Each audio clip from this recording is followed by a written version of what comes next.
price. If you want the story and you want it right, KSAL.com.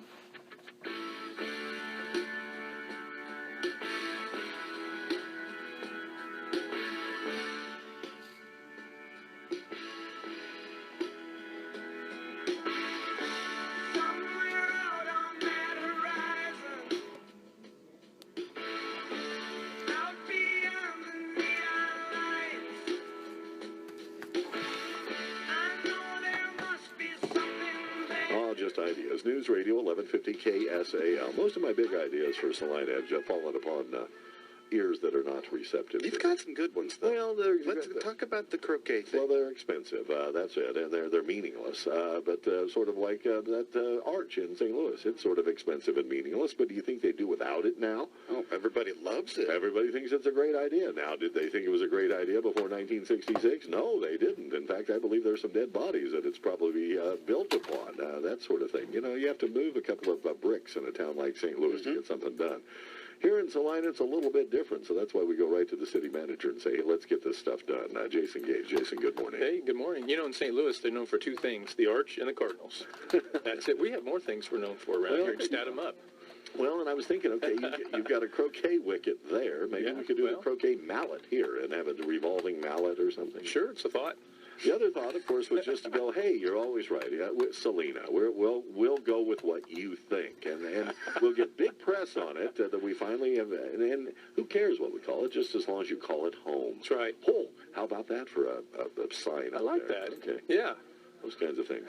Slogans. Yeah, we're very fortunate. Our position in this particular state, and whether or not we take advantage of it. I see a new convention hotel that's already got some things booked for it out there, and those kinds of things. And I also see some signs going up that want me to think about a new tax and whether to vote yes or no on a new sales tax. I saw those too. Yeah.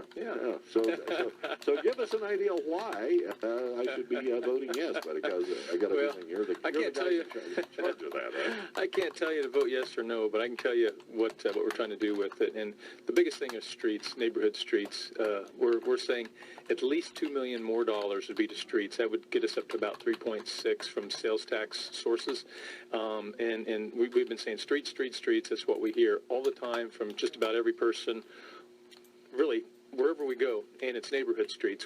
There's a lot of orange out there right now, but it's on mostly the main roads, and that's what we try to keep up on because that's where the traffic is, but we haven't had the resources to really get into the neighborhood streets and do what we want to do. And a lot of those are deteriorating, and a lot of curb and gutter work, some old bricks, bad asphalt, bad concrete, streets that were pretty good in their day, but are falling apart now, and we need to get in there, and so that's our big emphasis. Well, and whether it's perception or reality, there are certain areas of our city that feel, because of whatever reason, that we ignore their streets because of whatever.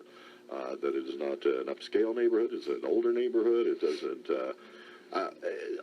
you list all the things, the grievances. So I imagine you would try to apply this. I can't imagine you saying, well, we like this town better, part of the town than that. As a city, you should look at all ports of the town and its transportation infrastructure with the same sort of weight that any part of the town should have. Yeah, you will find, the core area has the oldest streets, and then if you go to the south and east, you have newer streets, so there's not really much that has to be done with a lot of those streets. And some of the core area, if you go into North Salina, there's some really pretty good streets that are very old. They were built very, very well, but there's still a lot of work that needs to be done. We try to look everywhere, but we honestly just haven't been able to get into the neighborhoods really anywhere very well, with the exception of maybe what we call Collector Street. A good example of that is Cloud Street. I think it's either a minor arterial or a collector through town, and so, yeah, it goes through a neighborhood, but it's kind of that street that draws others. They go from their neighborhood to that street, it collects them, and then sends them out to the bigger street like in Ohio or a 9th Street or something. So Quincy is one of those on the south side for us that have to get up the middle part of town, where you don't want to go left or right, you want to get up the middle. Quincy serves that purpose. That's right. So, yeah, technically those go through neighborhoods, but they're not really what we consider to be the neighborhood street, the street in front of most of the houses, and those are the ones that we really believe if we have the resources that we can really get into and make those better. We can do more crack sealing, keep the water out of the cracks, makes the street last longer. Microsurfacing, that's that surface coat that a lot of times people see after the crack sealing. That makes it look nice, but that's not really the point. The point is it helps seal it longer term, and you want to keep doing that every so many years. We just haven't been able to keep up. On the brick streets, is there a plan to go over and Do you get rid of the bricks if you want to replace that, or Some do you of us are resurface it? nostalgic and love Or bricks. some people do. What do you hear from people who live in those neighborhoods? It depends where you're at. Some folks love their brick streets. Some people don't like them because even when they're in pretty good shape, they're bumpier and louder than the other streets. Sure. So you talk to the neighborhood and find out what's important to them first of all. But for us, it's more convenient to not go back to the brick, to take out the brick and put in something else. But if you put the brick in right, if you can really do a good job, you'll get more life out of that brick street than you will a typical street. It just takes a lot of, it's usually more time than anything on the front end because you can reuse those bricks, but you got to take them out, you got to do base work, get it all ready, and you have to put them back in, and that's kind of by hand. It just takes a long time, so it's labor intensive. Part of it doing right. I grew up in a town that had a mix of bricks, and a lot of times in the older days, they just went back in with some concrete fill, which didn't work really well. No. And also, they were bricks that were historic, too. You flipped them over. It was the Atchison Brick Company of 18 whatever. And guess what? Those sort of ended up on the black market, those kinds of things through that. So you have to be real careful with brick streets going back with exactly what you've got. Yeah, and when you drive Iron Street, you notice that we have the crosswalks are brick, and you can feel it and hear it when you cross over. Those are some original brick streets. I say original, I don't know what era of street, but they were underneath the street that was there before, and those were reused for that purpose. And so, yeah, there's a little history there. So we got a mail-in election here. We're going to get it in the mail here. What? Yeah, around April 20th. That's the date. Is this the last time we'll be able to have any sort of election on this, or has the state now forced our hand and moved everything to November now? You can always have special elections if you want to, but the general elections will all be in November. Wow. Yeah, and our folks, ours will be, they'll be voting on it here next week, but they, at this point, want to stay with the odd-numbered years in the fall.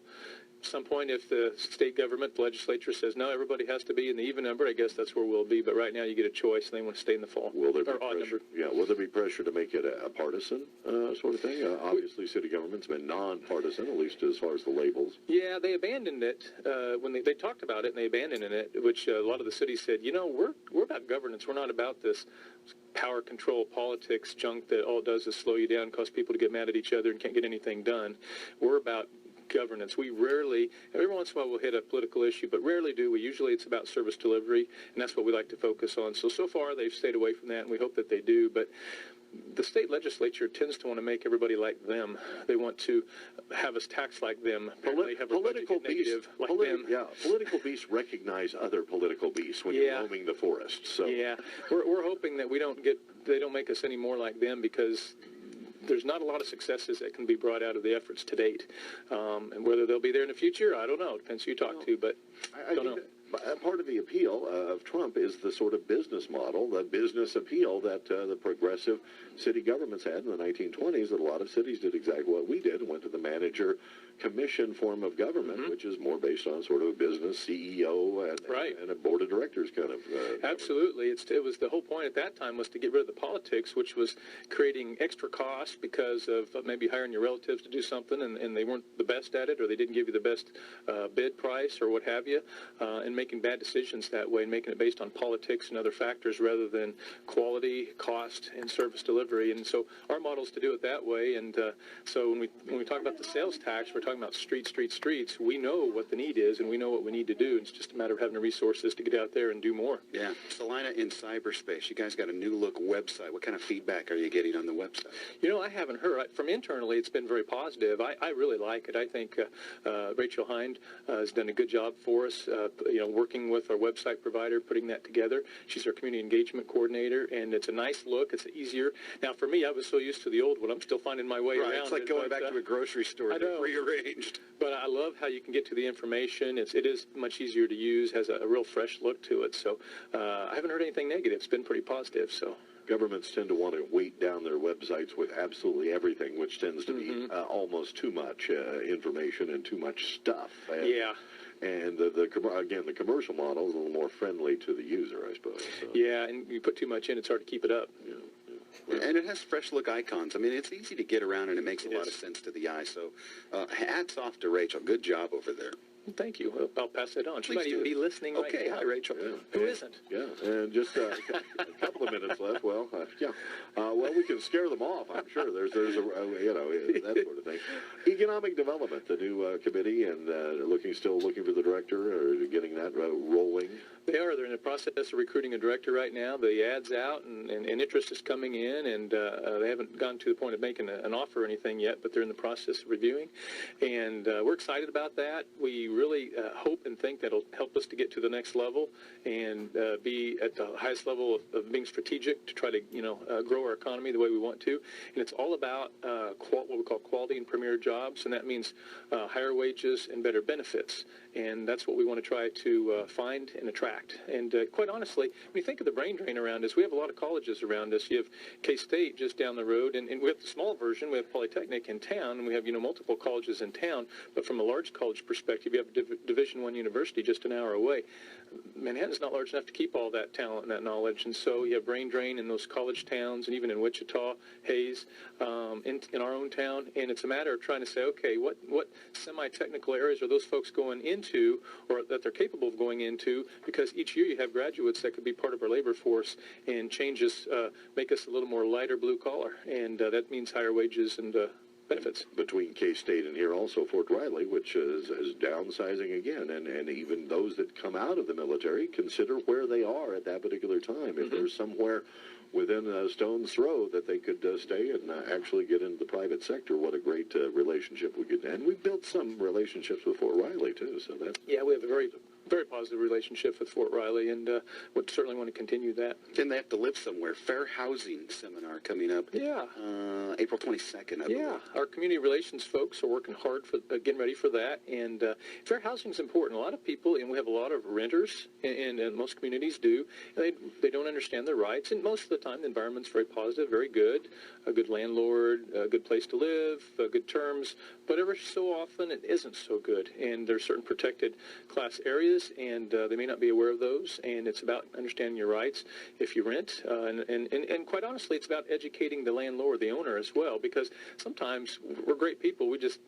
There's so many laws out there, we don't know what they all are, and we stumble into things and make mistakes we didn't intend to, and it's about helping them to know where they need to be. I think part of it, both sides. It does. Part of it is named landlord, maybe just the property owner. Would be, It is an interesting name when you think about it. Well, You go right landlord, back. yeah. You think with the Lord, you have a little more. You got to bow a knee down. Yeah. Can I live here or not? Yeah, no kidding. Kiss the ring. Now, all coming up, and like I say, go to the website and check those things out, and drive down the street. So I still love coming down Iron. It's almost like a new street. I don't even know where I am right now, because it's like, wow, there's the school. How about that? Yeah. Well, it is a new street. Yeah, it is. And we certainly, It is nice. Yeah, appreciate it. Jason Gage, South Salina City Manager. Thank you so much. Hey, thank you guys. Appreciate it. Of course, a fair house, you have to also decorate your house too. Landscaping. And all Curb those appeal, my friend. Curb appeal is it's the alpha and omega, location, curb appeal. And the way to get curb appeal is to head out to Bloomers with Rita Charleston, but she's going to head in here on point coming up here on KSAL.